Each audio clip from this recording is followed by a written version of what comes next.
শুভ নববর্ষে আন্তরিক প্রীতি ও শুভেচ্ছা এবং বড়দের প্রণাম এবং ছোটদের অনেক অনেক আদর।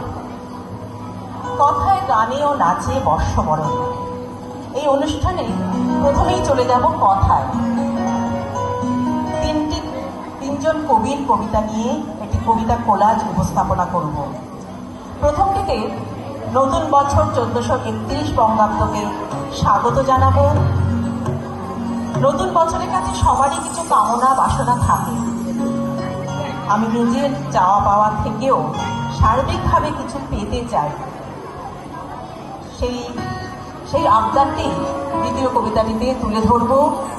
আর এই আবদার মেটানোর জন্য আমাদের কি করা উচিত সর্বপ্রথম, সেই প্রসঙ্গে আসবো তৃতীয় কবিতাটি। শুরু করছি কবিতা কোলাজ।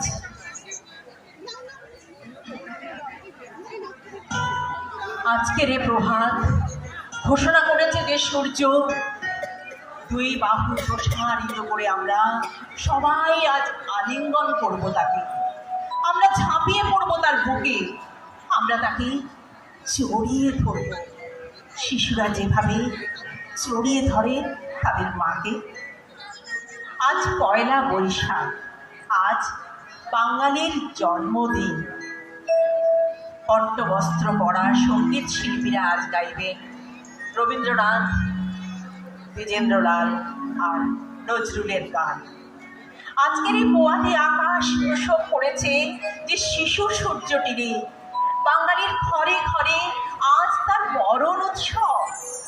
হে নববর্ষের সূর্য, তোমাকে প্রণাম। জবা কুসুমের মতো দুদিময়, হে সর্বপাপগ্ন সূর্য, প্রণতস্মি প্রণতস্মি প্রণতস্মি, নমো নমঃ। এবার আমাদের আবদার ব্যক্ত করা যাক দ্বিতীয় কবিতাটিতে। গত বছরের থেকে বেশি ভালোবাসা চাই, পাবো? বন্ধুকে যেন বন্ধুরা ভুল না বোঝে, কাঁটাগুলো যেন ফুলের উপরে না যায়। স্টেশনের প্ল্যাটফর্মে শীতে হিহি করা লম্বা মেয়েটি, দুটো গরম জামা চাই ওর জন্যে। রকের আড্ডায় আর যেন যৌবন ভিক্ষে করতে না হয় সন্টু মন্টু পল্টুদের।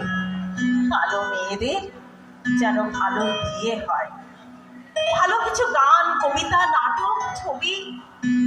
বেশি চাওয়াগুলো, দাবি দাওয়াগুলো যেন মুখে আলো পা, ভাষা যেন ভালোবাসা পা। গির্জায় একটা প্রদীপ, মসজিদে একটা আজান শুনে মন্দিরের ঘণ্টায় যেন হাত রাখতে পারি। একজনের পাশে দাঁড়িয়ে আরেকজন যেন ভাষা পায়। হবে এসব? তবে নাও, ধরো ধরো নতুন বছর, ধরো।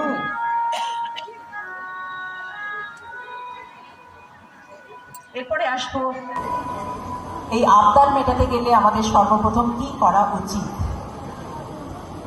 প্রতিটি মানুষ যদি নিজেকে সুন্দর করে তোলে, তবে দেখে নিও এই সমাজও একদিন সুন্দর হয়ে উঠবে। তাতে আমার কোনো সন্দেহ নেই। সত্যি বলি, এ শুধু কথার কথা নয়। সৌন্দর্য সাধনা মানে মানসিক মালিন্য মোচন। যত ধুলো ময়লা আজও জমে আছে তোমার আমার মনের ভিতরে, তাকে ধুয়ে মুছে সাফ না করা অবধি আপনা থেকে সুন্দর কি করে হয়ে উঠতে পারে এই সম্পূর্ণ সমাজ? নিজেকে নিয়েই তবে শুরু হোক কাজ। নিজেকে সুন্দর করে তোলো। যে ধুলো ময়লা আজও জমে আছে মনের ভিতরে, যত আবর্জনা ঝেঁটিয়ে সমস্ত সাফ করো, ঝেঁটিয়ে সমস্ত সাফ করো। ধন্যবাদ।